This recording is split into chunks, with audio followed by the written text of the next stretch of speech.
My parents abandoned my 7-year-old daughter at a highway rest stop on Memorial Day weekend. They didn't lose her in a crowd. They didn't accidentally leave without her.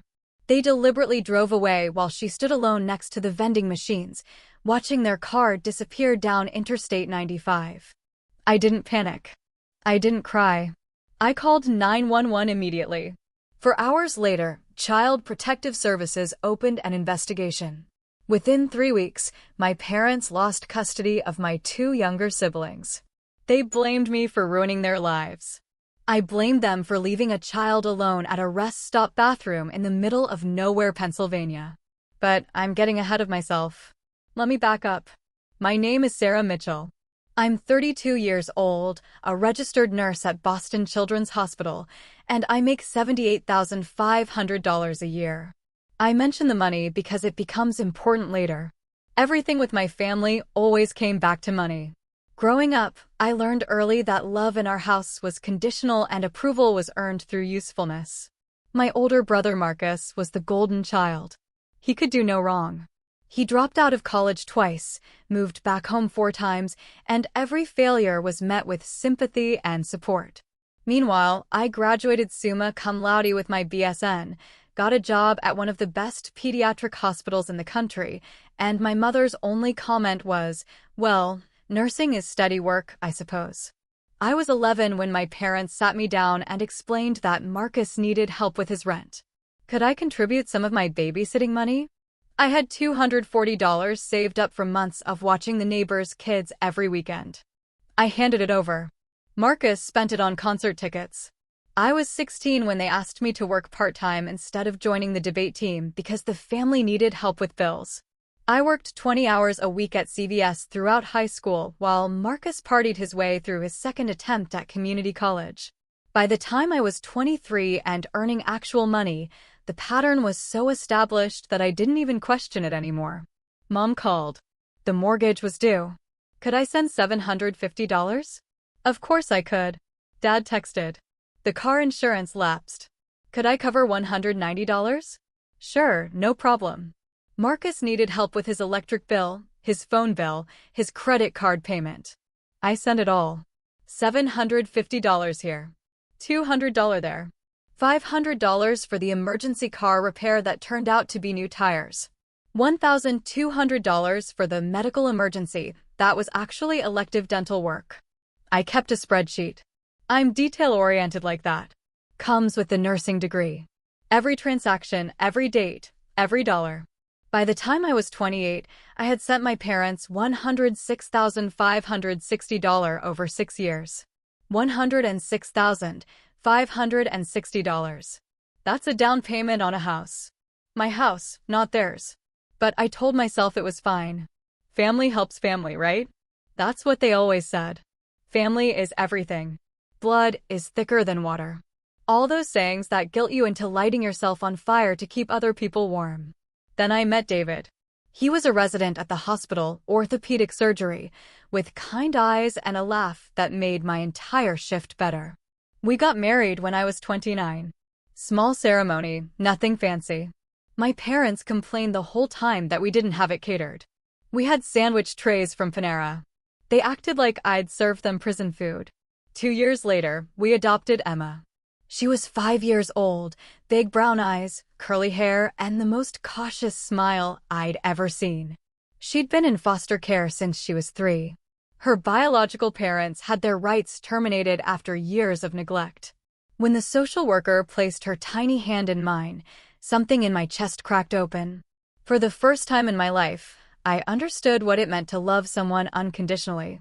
To protect someone not because they were useful, but because they existed and they were yours and they deserved safety. My parents met Emma exactly once before everything imploded. They came to Boston for her adoption celebration. We had a small party at our apartment in Somerville. Emma was shy, clinging to my leg, barely speaking. My mother took one look at her and said, "Well, at least she's pretty. That'll help."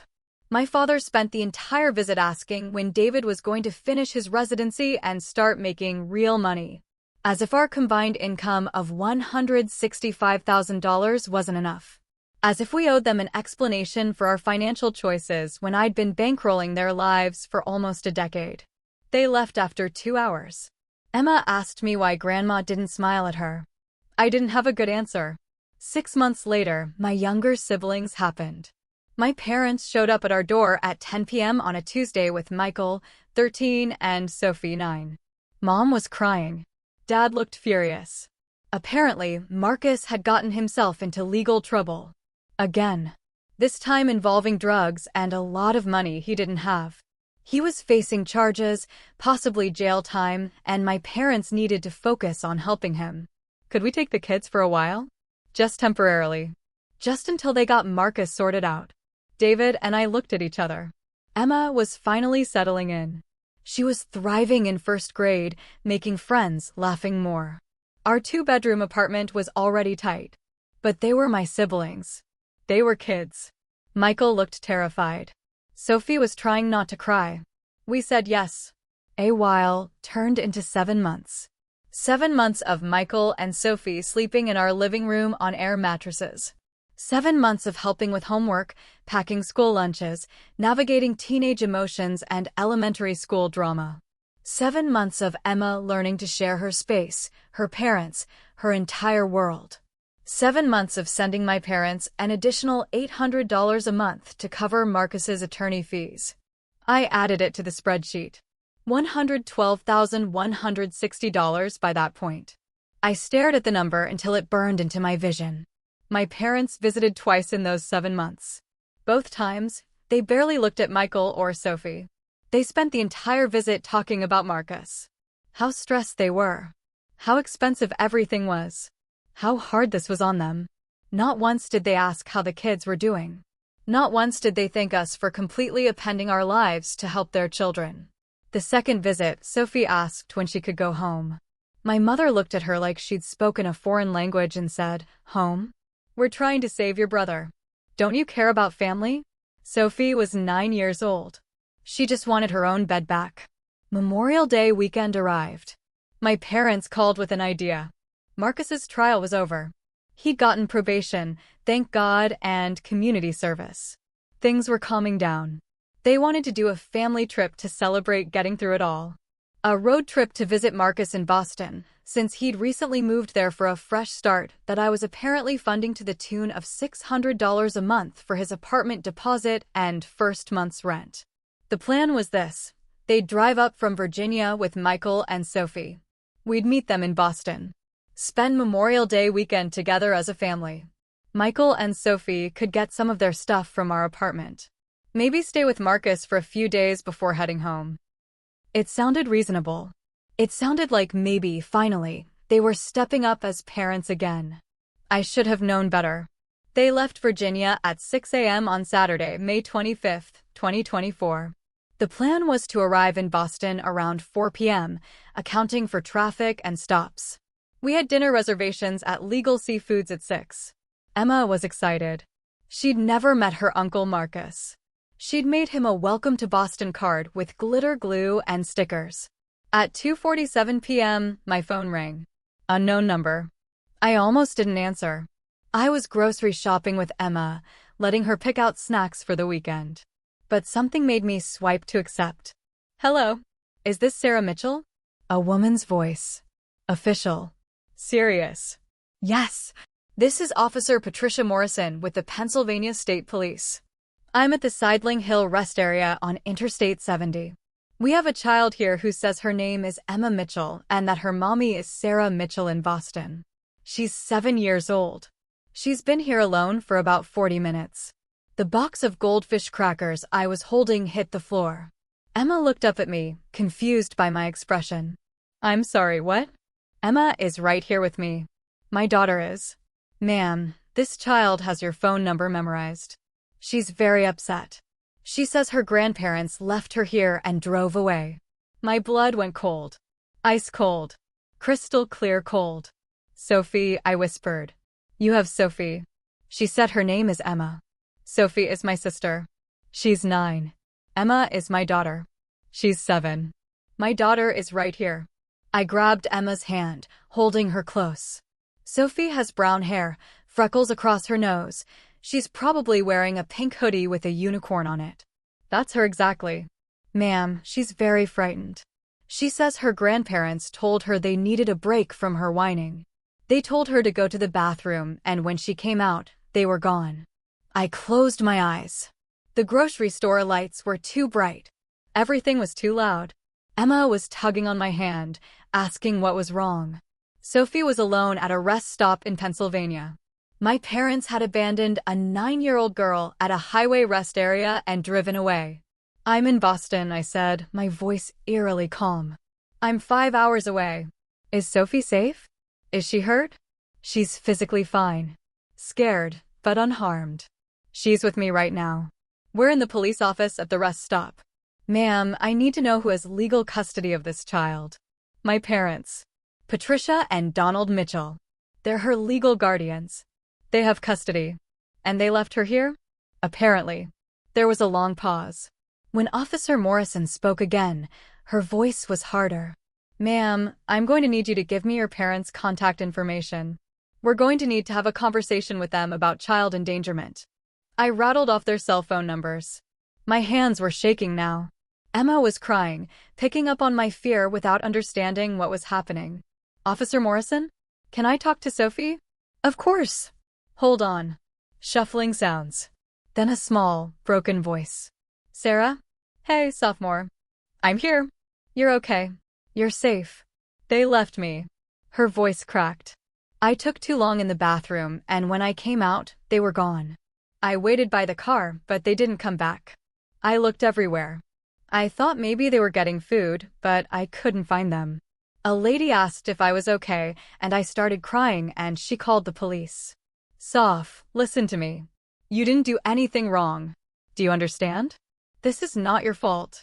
Dad said I was whining too much. About being hungry. About the car being too hot. He said I was ruining the trip. I felt something in me shift. Not break. Shift. Like tectonic plates moving. Everything I'd been forgiving, everything I'd been excusing, every time I'd convinced myself they were just flawed, but trying, all of it crystallized into one simple truth. This is who they really are. Sophie, you're going to stay with Officer Morrison, okay? I'm going to call your school friend Megan's mom in Harrisburg. Remember Megan? Officer Morrison is going to drive you to Megan's house, and you're going to stay there until I can come get you. It'll probably be late tonight, but I'm coming. I promise. Okay, she whispered. Can you put Officer Morrison back on? More shuffling. Officer Morrison, I have a friend in Harrisburg, about an hour from your location. Can Sophie stay with her family until I can get there? I'll need to arrange care for my daughter, and then I'll drive down immediately.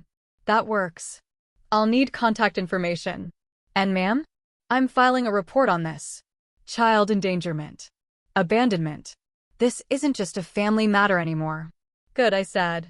File everything. Document everything. I want a paper trail. I hung up and looked at Emma. She was crying, confused, scared by my expression.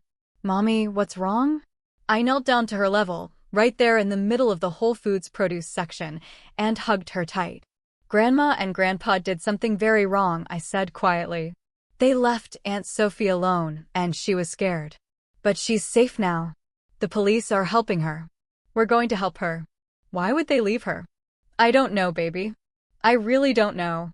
But I did know. I knew exactly why. Because Sophie was inconvenient.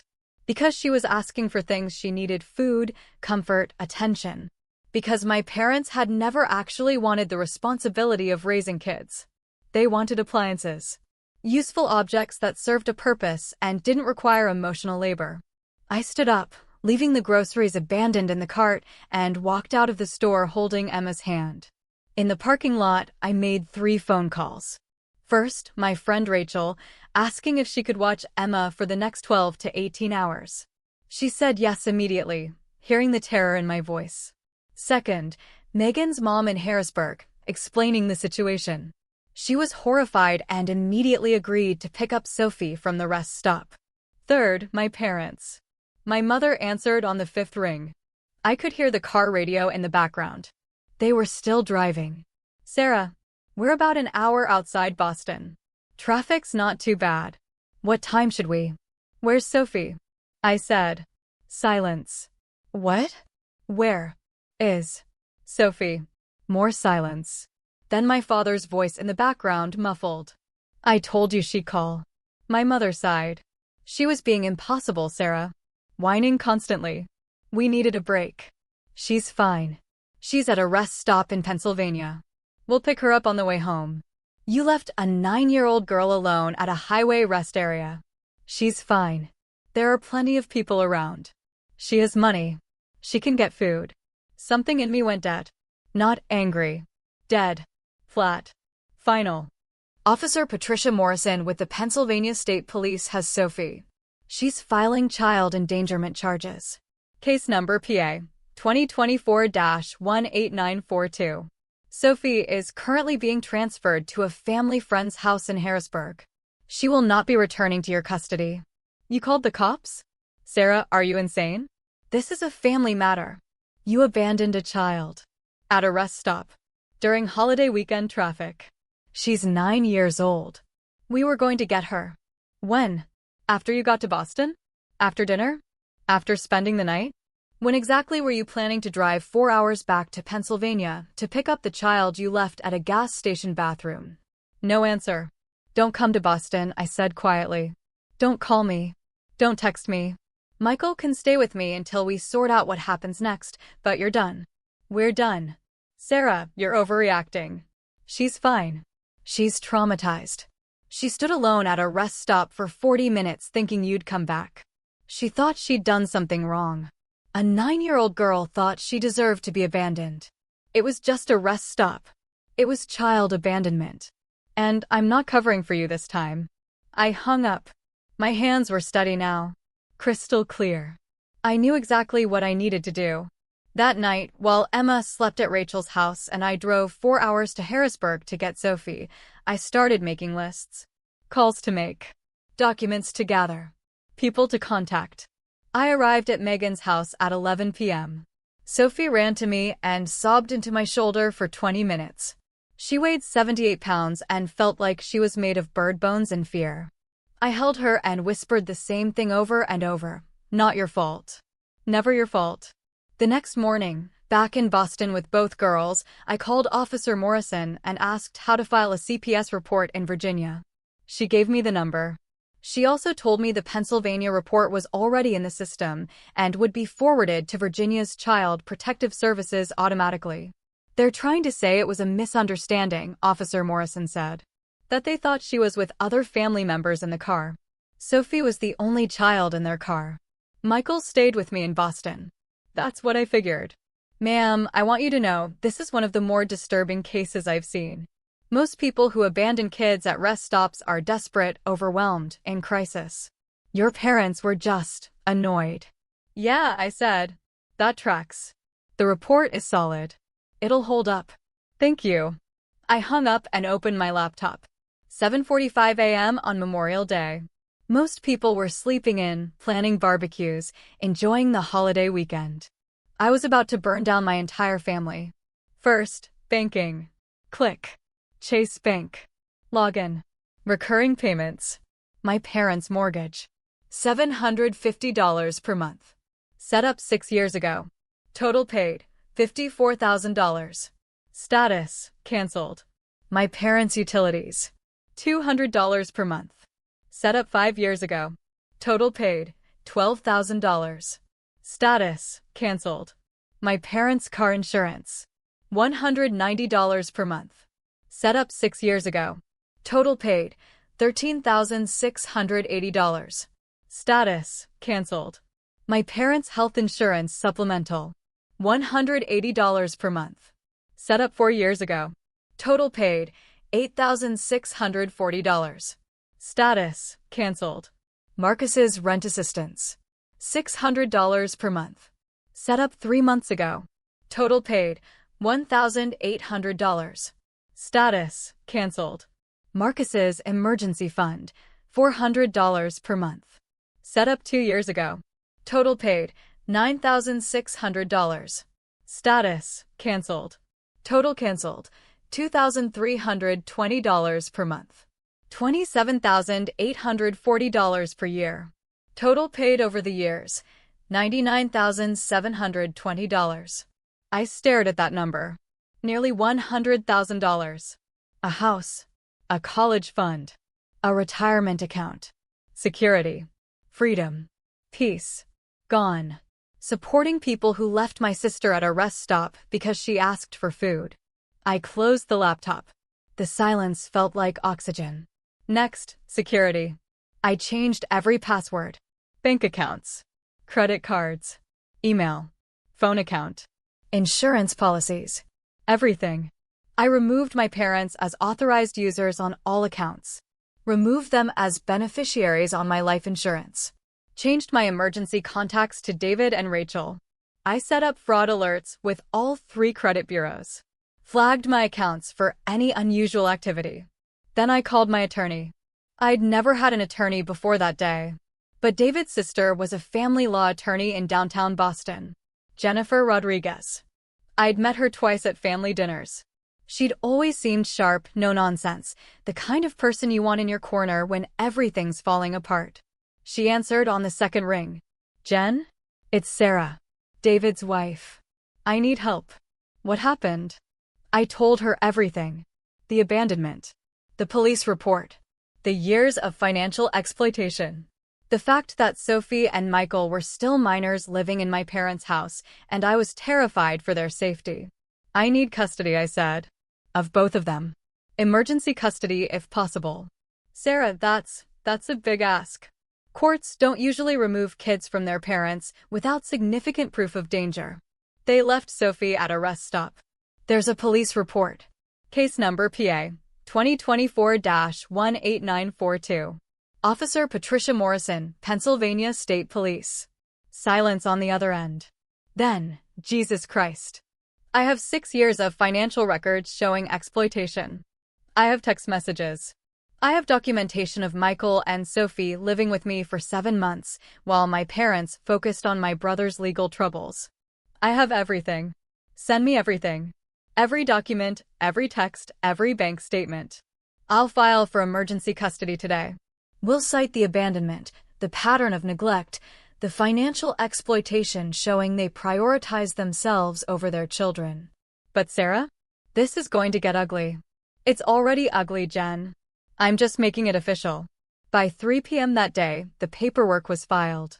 Emergency custody petition for Michael Mitchell, age 13, and Sophie Mitchell, age 9, citing child endangerment, abandonment, pattern of neglect, and parental unfitness. By 5 p.m., I had drafted an email to every single member of my extended family. Aunts, uncles, cousins, my maternal grandmother. 23 people in total. Subject line: Financial documentation and child endangerment report. The email was 3 paragraphs. Factual. Cold. Clinical. On May 25, 2024, at approximately 2:15 p.m., my parents deliberately abandoned my 9-year-old sister Sophie at a rest stop in Pennsylvania and drove away. She was alone for 40 minutes before police were called. This incident is documented in Pennsylvania State Police Case #PA 2024-18942.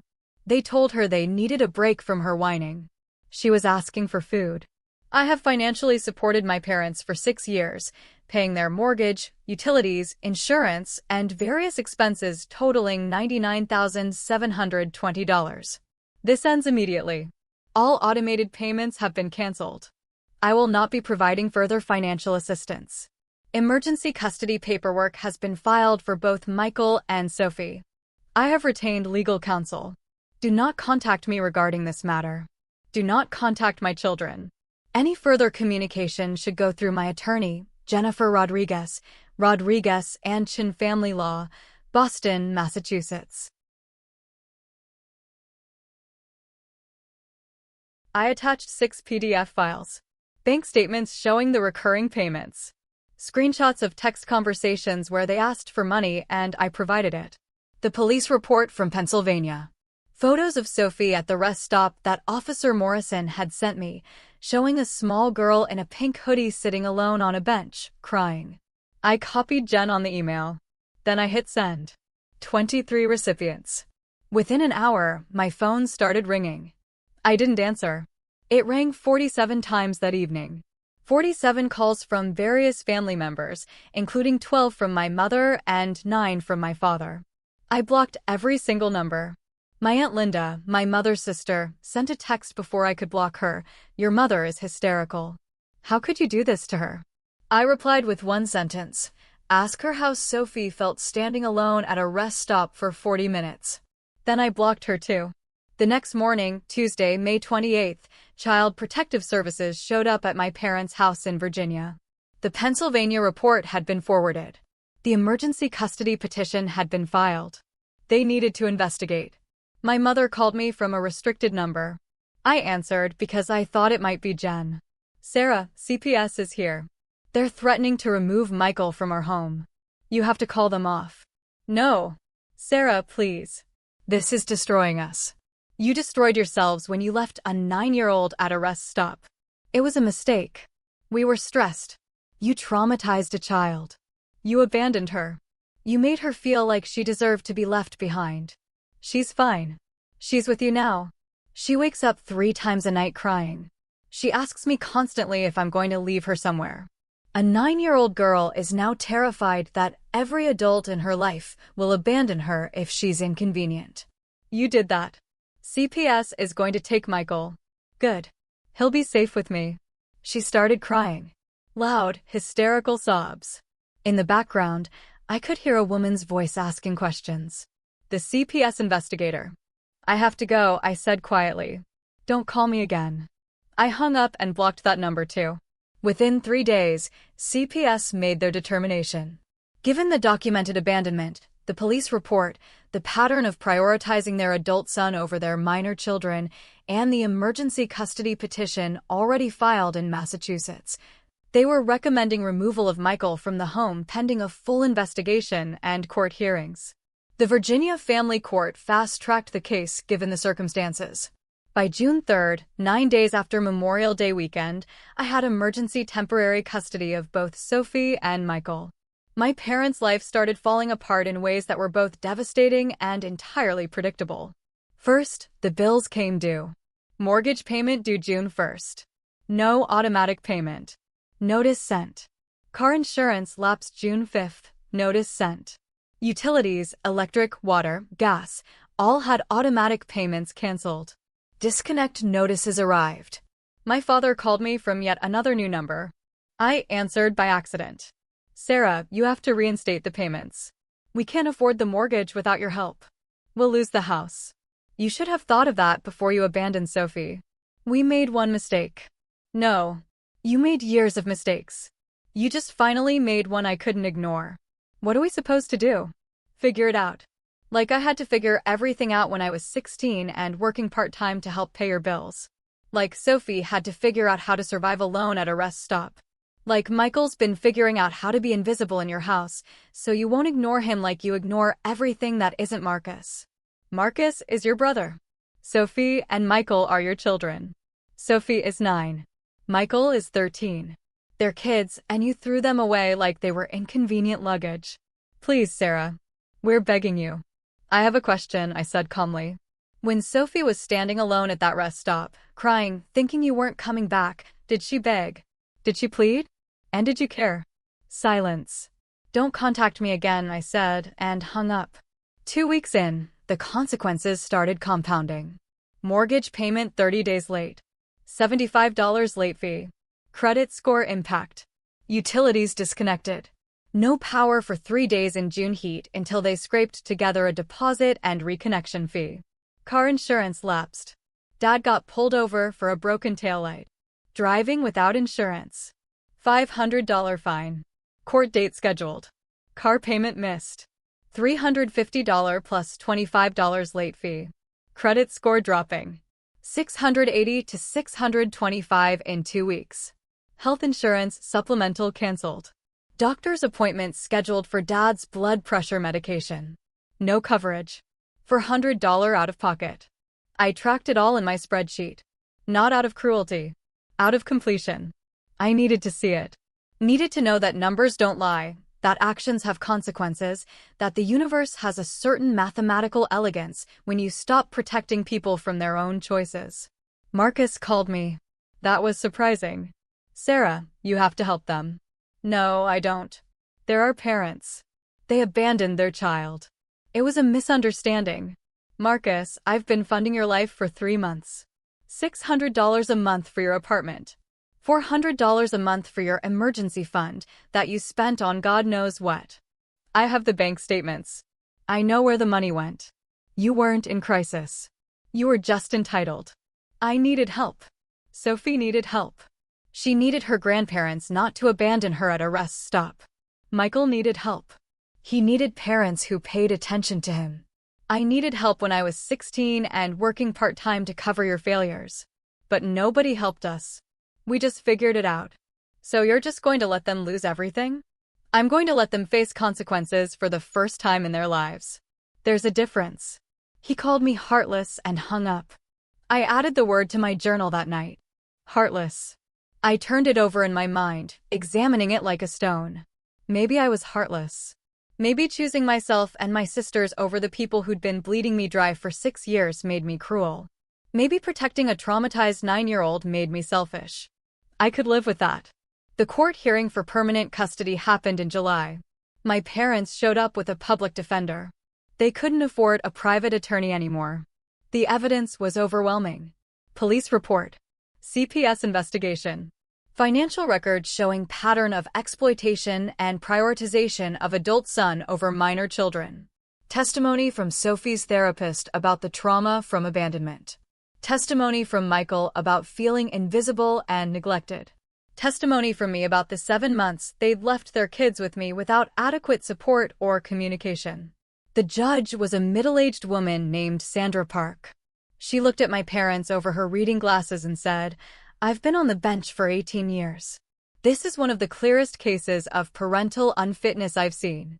You abandoned a 9-year-old child at a highway rest stop. Your explanation is that she was whining too much. She was asking for food. My mother started crying.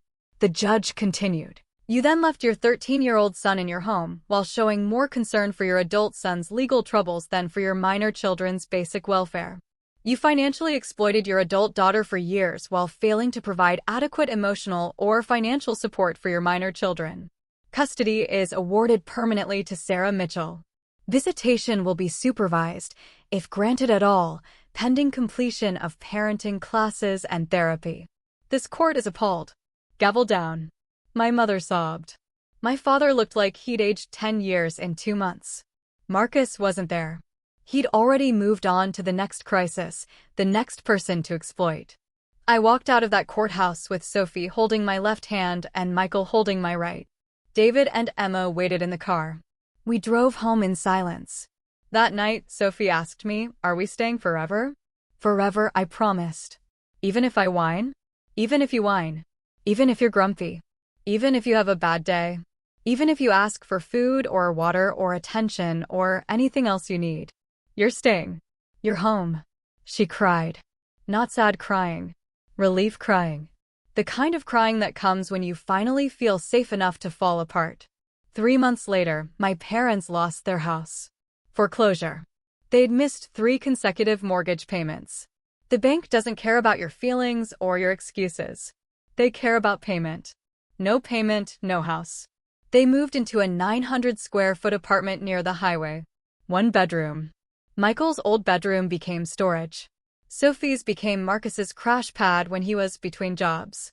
Marcus, in a twist of irony so perfect it felt scripted, lost his own apartment 4 months after I stopped sending money. He moved back in with our parents. 3 adults in a 1-bedroom apartment. The golden child and the parents who'd sacrificed everything for him, all crammed into a space smaller than my living room. My mother tried to contact me once more, 6 months after everything. She created a new email account to get around the blocks. The subject line was please. The email was long, rambling, full of excuses and justifications and attempts at guilt. She was sorry. They'd made a mistake. They missed the kids. Didn't I care about family? Didn't I remember how they'd raised me? Didn't I owe them something? I read it once. Then I showed it to Jen. Do I need to respond? Legally? No. Emotionally? That's your call. I thought about it for 3 days. Then I wrote one paragraph. Asterisk, you left Sophie at a rest stop. You traumatized a child. You spent 6 years taking $99,720 from me while telling me family helps family. When I needed help, when Sophie needed help, you weren't there. You were never there. This isn't about one mistake. This is about years of choosing yourselves over everyone else. I'm done being your ATM and your scapegoat. Don't contact me again, asterisk. I hit send and blocked the email address. A year later, peace looked like distance. I was promoted to senior pediatric nurse practitioner. $92,000 salary. My money, my choices, my life. David finished his residency. We bought a house in Arlington, Massachusetts. 4 bedrooms. One for us, one for Emma, one for Sophie, one for Michael. Yellow walls in Sophie's room. Dark blue in Michael's. Emma got to paint a mural of stars on her ceiling. Sophie made the honor roll. She joined the school choir. She hasn't asked if we're going to leave her in months. Michael joined the robotics team. He's talking about applying to MIT. He calls me Sarah most of the time, but sometimes, late at night when he's worried about something, he slips and calls me Mom. I don't correct him. Emma turned 9. We celebrated with a party at our house. 12 kids, pizza, a cake shaped like a unicorn. Normal things. Safe things. Things children should have. My parents text every few months. I don't respond. They're strangers to me now. Not enemies. Not villains. Just people who made their choices and now live with them. Marcus is still living with them. Last I heard through my Aunt Linda, who emails occasionally with updates I don't ask for, he's working part-time at a warehouse and talking about getting his life together. I hope he does. I genuinely do. But it's not my problem anymore. Sometimes late at night when everyone's asleep, I question if I went too far. If I should have handled it more privately. If cutting them off so completely was too harsh. Then I remember Sophie's face that day. 7 years old, I mean 9. 9 years old. Standing alone.